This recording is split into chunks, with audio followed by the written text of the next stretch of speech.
Bonjour frères et sœurs. Aujourd'hui, je me présente encore devant vous pour vous donner un message venant de la part du Seigneur. Prions. Seigneur Dieu Tout-Puissant, nous t'élèvons Seigneur car tu es bon. Seigneur, nous venons te chercher, Éternel, à chaque moment, Seigneur, de notre vie, quand nous avons besoin de toi, quand nous sommes fatigués, Seigneur, quand nous avons la joie, à chaque circonstance, Seigneur Jésus, de notre vie, nous te célébrons, Seigneur. Nous te louons, Jésus. Seigneur, nous avons besoin de toi. L'Esprit de Dieu, prends contrôle.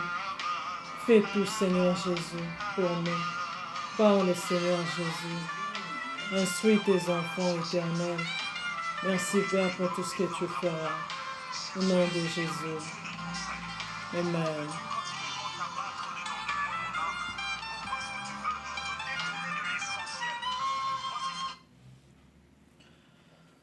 Bien-aimés dans le Seigneur, merci beaucoup pour votre attention. Aujourd'hui, mon message, je veux parler du bateau qui est prêt. Car le Seigneur nous a montré un bateau qui était vraiment prêt pour tout. Nous avons vu ceci pendant que nous étions en train de prier.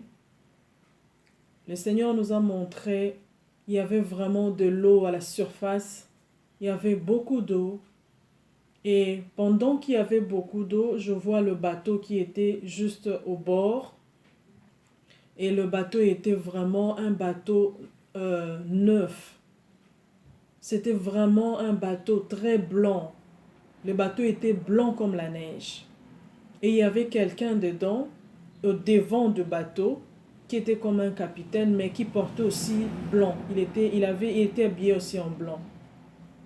Et quand j'ai vu ça, j'ai vu au côté du bord, il y avait l'endroit où les gens devaient monter. C'est comme s'il y avait les gens qui montaient. Vraiment, il y avait beaucoup de gens qui montaient. Mais là où les gens devaient monter, c'était pas une seule ligne. Non, non, non, non. Il y avait beaucoup de lignes. Il y avait cinq lignes. C'était vraiment comme 5 lignes là où les gens devaient passer pour entrer dans le bateau. Et ce que j'avais remarqué, c'était les eaux à côté. L'eau était vraiment très grande. Et à côté, je pouvais voir comment est-ce qu'on a arrangé là où les gens étaient en train de passer. Et puis, le bateau était vraiment neuf. C'était vraiment un nouveau bateau. Et puis, le bateau avait une couleur blanche en tout cas. Et la couleur était vraiment très très blanche, comme la neige. Et la personne qui était devant aussi avait été habillée en blanc. C'était vraiment très beau à voir, très beau. Et c'était fini. Et le Seigneur nous a montré encore, c'était accompagné de quelque chose d'autre que j'avais vu. J'avais vu encore l'éléphant. Il y avait l'éléphant et puis j'avais vu sur l'éléphant, il y avait quelqu'un qui était au-dessus de l'éléphant. Et pendant que la personne était au-dessus de l'éléphant, la bouche, donc le trompe, on appelle ça trompe, je crois, de l'éléphant, ce truc-là qui est devant comme ça, comme un long nœud de l'éléphant, et ça mouvait, c'était en train de danser comme ça. Mais le fait que ça faisait de mouvements, ces mouvements-là, quand moi je voyais ces mouvements-là, je voyais directement, en me montrant, me parler, que c'était un message qu'il était en train de donner. Et le message qu'il était en train de donner est par rapport à la personne qui était au-dessus de l'éléphant. Donc, la personne qui était au-dessus de l'éléphant, je peux comprendre le message à travers de la personne qui était au-dessus de l'éléphant. Parce que la personne qui était au-dessus de l'éléphant, le Seigneur lui a mandaté pour dire aux gens que bientôt le Seigneur revient. Donc, j'ai compris le message qui était donné par l'éléphant. Donc, à travers cet homme-là, on pouvait comprendre le message qui était là. Donc, le message ne sortait pas de la bouche de la personne, mais le message sortait de l'éléphant. Mais on ne pouvait pas, juste le fait que le trompe de l'éléphant bougeait, et c'était ça le message. Donc, c'est pourquoi, bien-aimés dans le Seigneur, nous voulons parler ici, quand nous lisons dans les livres de Apocalypse 10, Apocalypse 3, verset 10, la Bible dit ceci. « Parce que tu as gardé la parole de la persévérance en moi, et je te garderai aussi à l'heure de la tentation qui va venir sur le monde entier pour éprouver les habitants de la terre. Je viens bientôt. Retiens ce que tu as afin que personne ne prenne ta couronne. » Mes frères et sœurs, nous venons aujourd'hui vous parler de ce sujet parce que le Seigneur nous a parlé. Et jusqu'à ce que je n'avais pas encore parlé de ces sujets, j'ai senti comme si j'avais un fardeau en moi.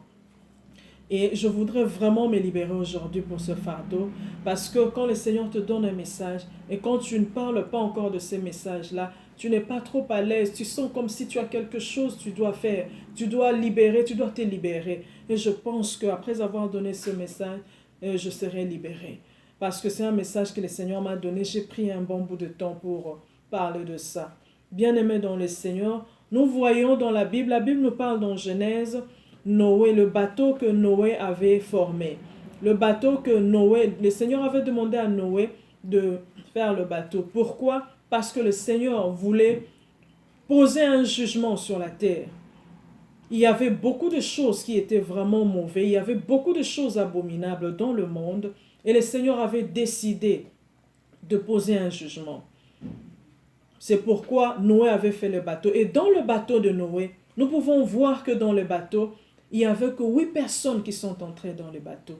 Bien-aimés dans le Seigneur, le Seigneur n'a pas changé. La Bible dit ceci. Dieu est le même hier, aujourd'hui et demain. La Bible dit encore, si tu entends ma voix, n'endurcis pas ton cœur. Mes frères et sœurs, nous devons comprendre une chose. Dans le bateau de Noé, il n'y avait pas que 8 personnes qui sont entrées. Il y avait aussi les animaux qui sont entrés là-bas. Il y avait beaucoup d'animaux qui sont entrés. Mais on a remarqué que dans ce bateau-là, tous les animaux, quand ils sont entrés dans le bateau, ils ont perdu leur nature. Le lion a perdu sa nature, le tigre a perdu sa nature, l'hippopotame a perdu sa nature. Donc, tous ces animaux-là ont perdu leur nature. Parce que s'ils avaient gardé leur nature, ils pouvaient avoir des combats dans ce bateau-là. Ils pouvaient avoir beaucoup de choses dans le bateau. Mais nous avons vu qu'ils ont été là calmes et jusqu'à la fin, ils sont sortis du bateau. Bien-aimés dans le Seigneur, aujourd'hui, j'aimerais rappeler à quelqu'un, le temps où nous sommes, le Seigneur est en train de préparer ses enfants pour l'enlèvement.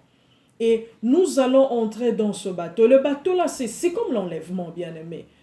Tu dois comprendre que dans le bateau, tout celui qui veut entrer dans le bateau, c'est celui qui veut être sauvé. Et si tu veux être sauvé, si tu veux entrer dans ce bateau-là, pour être sauvé, tu dois perdre ta nature. Tu dois perdre ta nature.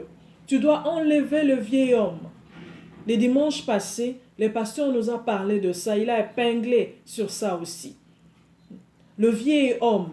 Nous devons perdre notre nature et avoir une nouvelle nature. Et c'est cette nouvelle nature qui nous permettra d'entrer dans le bateau.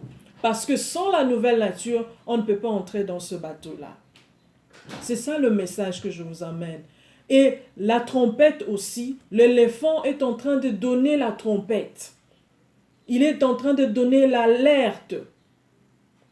Il sonne la trompette, il est en train de donner l'alerte à tout le monde. C'est ce que nous sommes en train de faire aujourd'hui. Nous sommes en train de donner l'alerte à tout le monde. Si vraiment tu veux être sauvé, tu dois te soumettre à Christ.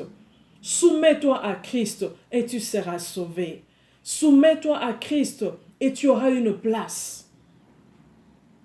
Tout ça demande beaucoup d'efforts. Ça demande la volonté, ça demande l'obéissance, ça demande le sacrifice, ça demande la discipline. Mes frères et sœurs, pendant que nous sommes en train de parler, il y a beaucoup de gens qui pensent que ce sont de blabla. Ce sont des choses qui vont passer et nous sommes en train juste de parler des choses qui ne sont pas vraiment réelles. Non, mes frères et sœurs, ce n'est pas ça. Nous devons tous comprendre que dans ce temps où nous sommes le temps de la grâce, l'Éternel est en train de préparer quelque chose. Bientôt quelque chose arrivera. Bientôt il se passera quelque chose. Nous devons savoir que pendant ce temps de la grâce, il n'y a que l'enlèvement qui est l'événement attendu avant la tribulation. C'est ce que nous devons comprendre. Il n'y a qu'un seul événement, c'est l'enlèvement avant la tribulation. Et bien aimé dans le Seigneur, la tribulation c'est un moment d'angoisse. La tribulation c'est un moment, c'est une courte période de 7 ans, mais c'est une période qui sera intense. C'est une période qui sera très très mauvaise.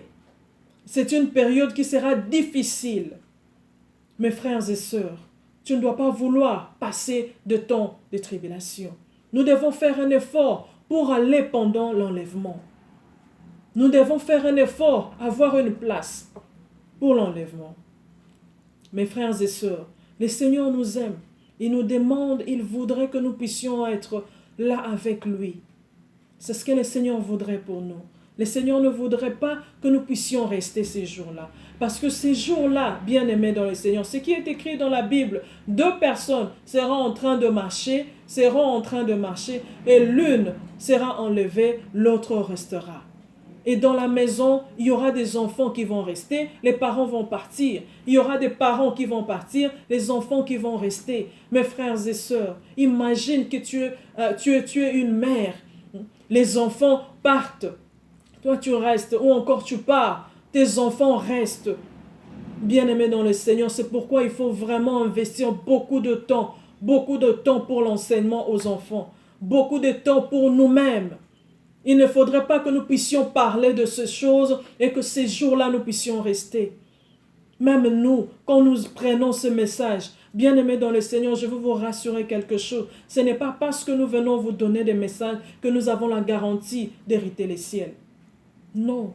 Un jour, j'ai demandé au Seigneur, Seigneur, tu m'as dit de te servir. J'ai dit oui, je veux te servir. Est-ce que je peux avoir la garantie que je serai au ciel? Le Seigneur m'a répondu après 4 mois, 3 ou 4 mois. Le Seigneur m'a dit ceci, c'est lui qui entrera au ciel, c'est lui qui aura une place au ciel, c'est celui qui écoute ma voix, c'est celui qui obéit à ce que je dis. Donc, bien-aimés dans le Seigneur, personne n'a la garantie d'aller au ciel. Mais seulement si nous craignons le Seigneur et nous faisons la volonté de Dieu, nous irons au ciel.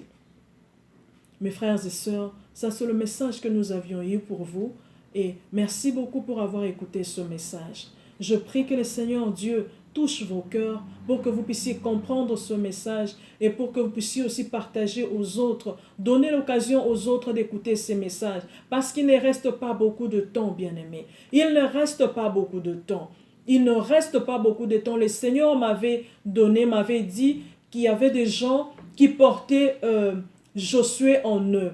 Et le temps de Josué était déjà là. Bien-aimés dans le Seigneur, je veux vraiment vous rassurer. Depuis le début avril, le Seigneur m'avait encore confirmé que la personne qui portait Josué, donc des personnes qui portent le travail de Josué, ils ont déjà commencé leur travail depuis le mois de février. Une personne d'entre eux avait déjà commencé le travail depuis le mois d'avril. Donc vous pouvez imaginer le temps que Josué a pris pour entrer à Canaan. C'était combien de temps? C'était pas beaucoup de temps, bien-aimés. C'est ce temps-là qui nous reste. Et Dieu est le maître de temps et des circonstances. Bien-aimés dans le Seigneur, faisons un effort pour vraiment nous attacher au Seigneur et servir le Seigneur, être vraiment en bonne et due forme avec les Seigneurs. C'est ça le message d'aujourd'hui. Merci beaucoup pour votre temps. Je sais que ce message, vous la partagerez. Vous partagerez ce message à tous vos collègues, à la famille, à beaucoup de personnes. En tout cas, partagez le message. Mes frères et sœurs, aujourd'hui, nous sommes en train de parler. Personne ne croit. Mais ces jours-là, ça sera comme le temps de Noé. Les gens n'ont pas cru et ils sont restés. Ça sera la même chose. Ça sera la même chose, mes frères et sœurs. Même si vous êtes fatigué, parce que nous venons à chaque fois parler d'enlèvement, c'est ce que le Seigneur nous dit de parler. C'est ce que le Seigneur est en train de nous dire chaque jour. C'est pourquoi nous venons parler de ça. Merci beaucoup en tout cas pour votre compréhension et merci parce que je sais que le Seigneur touchera votre cœur pour que vous puissiez méditer sur ces problèmes d'enlèvement, sur ces temps où nous sommes et méditer encore sur la tribulation. Et quand vous aurez lu les livres d'Apocalypse, vous allez comprendre les choses qui arriveront. Ce sont des choses horribles. Personne n'aimerait vivre ces temps-là. Parce que ce temps de confinement, c'est juste un petit moment. Mais regarde comment nous sommes. Comment est-ce que nous sommes, nous sommes fatigués. Comment est-ce que les gens sont, ils ne savent plus quoi faire. Chaque jour, il y a des choses qui sortent. Il y a des choses qui sont en train de dire. Les enfants de Dieu ne sont plus dans la joie. Bien-aimés dans le Seigneur, ça c'est encore rien. Il y a beaucoup de choses qui arriveront. Faisons un effort pour entrer au ciel. Fais un effort. Je prie le Seigneur que ces jours-là, je ne puisse pas rester. Je prie le Seigneur que je rate tout ce qui est ici sur la terre. Si je ne serais pas, je ne sais quoi. Mais je n'aimerais pas rater le ciel. Non, non. Non, pas le ciel. Pas l'enlèvement.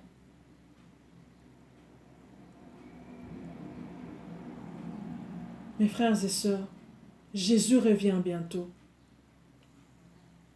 Jésus revient bientôt. Merci beaucoup. Que le Seigneur vous bénisse. Au revoir.